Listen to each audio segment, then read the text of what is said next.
दोस्तों नमस्कार। आज हम बात करेंगे क्रांतिकारी शिरोमणि सरदार भगत सिंह के बारे में। हालांकि सरदार भगत सिंह के बारे में आप सभी ने काफ़ी स्टडी की है, काफ़ी पढ़ा है, आपको नॉलेज भी है, पर मैं कुछ पहलू आपको बताऊंगा जो आपने शायद नहीं सुने होंगे या पढ़े होंगे। ये भारत भूमि हमारे क्रांतिकारियों की एक पवित्र स्थान रहा है। यहाँ टाइम टाइम पर समय समय पर अनेक क्रांतिकारी पैदा हुए हैं। वो कितने क्रांतिकारी पैदा हुए हैं आज तक कोई इतिहासकार नहीं बता पाया।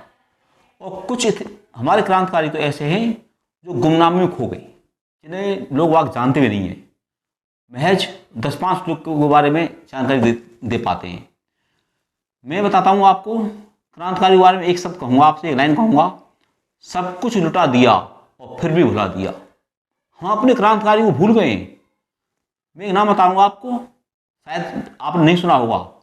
जतिन दास, नौजवान, उसकी जेल हुई थी, बंगाल का रहने वाला क्रांतिकारी। जेल के अंदर हमारे क्रांतिकारियों के साथ, देशभक्तों के साथ अंग्रेज लोग कैसा बर्ताव करते थे आप कल्पना नहीं कर सकते। आप जानवरों से भी ज़्यादा गंदा बर्ताव होता था उनके साथ। खाना भी नहीं मिलता था टाइम से उन्हें। जतिन दास ने हमारे क्रांतिकारियों के लिए उनको खाना अच्छा मिले 62 दिन भूख हड़ताल की, और भूख हड़ताल के दौरान जतिन दास की मौत हुई थी। क्या आपने हमारे इस क्रांतिकारी जतिन दास का नाम सुना है?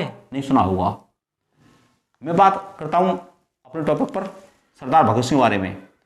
इस सितारे का जन्म आप सभी जानते हैं 27 सितंबर 1907 को डिस्ट्रिक्ट लायलपुर में का गांव है बंगा, जो आज पाकिस्तान के पंजाब प्रांत के अंदर है। वहां उनका जन्म हुआ था। पिताजी का नाम जानते हैं आप? किशन सिंह। माताजी का नाम विद्यावती। इनके घर में इस हमारे होनहार सितारे का जन्म हुआ था। आप जानते हो हिंदुस्तान अंग्रेजों का गुलाम था। भगत सिंह ने अपने साथियों के साथ मिलकर के अंग्रेजों को जगाने के लिए, न कि मारने के लिए नहीं, इन्होंने 8 अप्रैल 1929 को सेंट्रल असेंबली में बम फेंके थे। उनको मारने के लिए बल्कि जगाने के लिए।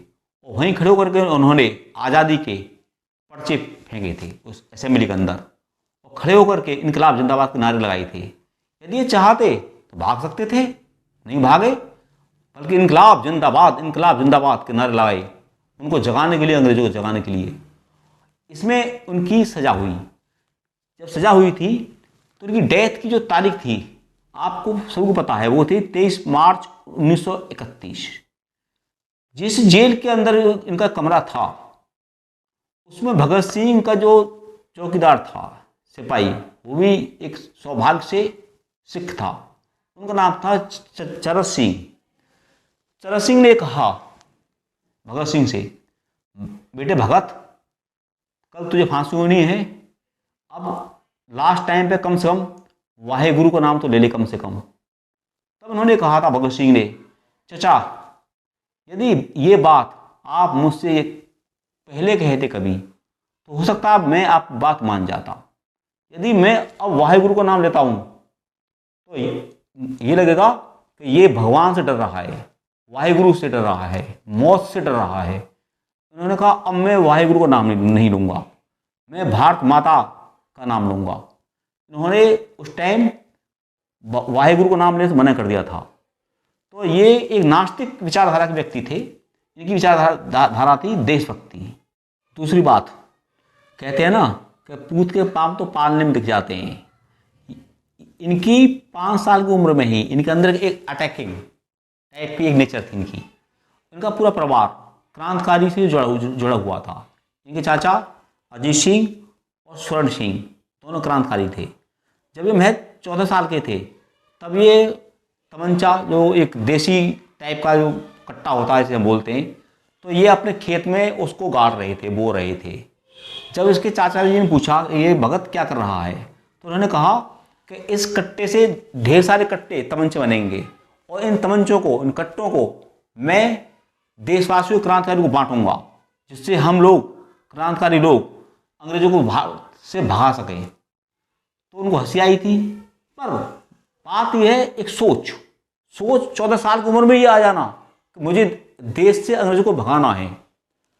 काकोरी कांड जानते हो आप, अंग्रेजों का खजाना था, हिंदुस्तान का पैसा था, वो लेके जा रहे थे। तो भगत सिंह ने अपने साथियों के साथ मिलकर के उसको लूटा था और क्रांतिकारी को बांटा था। इसमें चंद्रशेखर आजाद का बहुत बड़ा योगदान था। उन्होंने उनको सलाह दी थी और प्लानिंग करवाई थी हमारे देश से अंग्रेजों को कैसे बाहर भगाया जाए। इस बारे में पंजाब के अंदर जलियांवाला बाग में एक मीटिंग हुई थी हिंदुस्तान वासियों की। उस बाग के अंदर से निकलने का एक गेट था। जनरल ओडायर ने उस गेट को घेर करके और हमारे निर्दोष भारतीयों में गोली चलाई थी, जिसमें हजारों लोगों की मौत हुई थी, कुएं में गिर करके मौत हुई थी। और ये जो कांड हुआ था, आप बताइए, 13 अप्रैल 1919 को हुआ था। इसके बाद जब तय किया क्या करें क्या नहीं किया जाए, तो हमारे स्वामी श्रद्धानंद जी ने कहा था हम असहयोग आंदोलन चलाएंगे, और उनकी सलाह पर इसके अंदर असहयोग आंदोलन चलाया गया। उस आंदोलन में लाला लाजपत राय के ऊपर अंग्रेजों ने 3 लाठियां बरसाई थी कि उनकी लाठियों की वजह से उनकी मौत हो गई थी।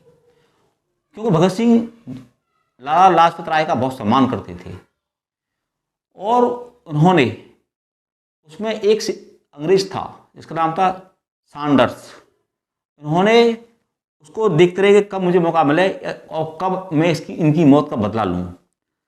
27 दिसंबर 1928 को इन्होंने उस सैंडर्स अंग्रेज की हत्या कर दी थी गोली मार करके। ये थे हमारे वीर भगत सिंह।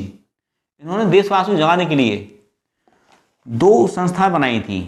पहली थी नौजवान भारत सभा और दूसरी थी हिंदुस्तान सोशलिस्ट रिपब्लिक सोसाइटी। इसके माध्यम से इन्होंने देशवासियों को जगाया।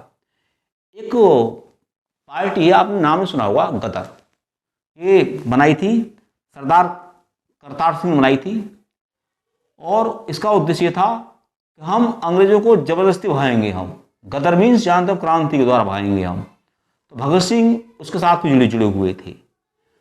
इनका योगदान इतना अमूल्य है कि इसको हम भुला नहीं सकते। हम छोटी सी अवधि में, छोटे से कार्यकाल में, छोटे जीवन में, मात्र 23 साल की अपनी लाइफ में 1907 में पैदाइश और 1931 में मौत कि 23 साल की उम्र में ऐसा काम करने वाले इंसान, ऐसे क्रांतिकारी हिंदुस्तान में कोई नहीं है। ये पहले क्रांतिकारी हैं जो अपनी ऊंचाइयों पर पहुंचे थे अपनी हिम्मत, साहस और देशभक्ति की भावना की वजह से।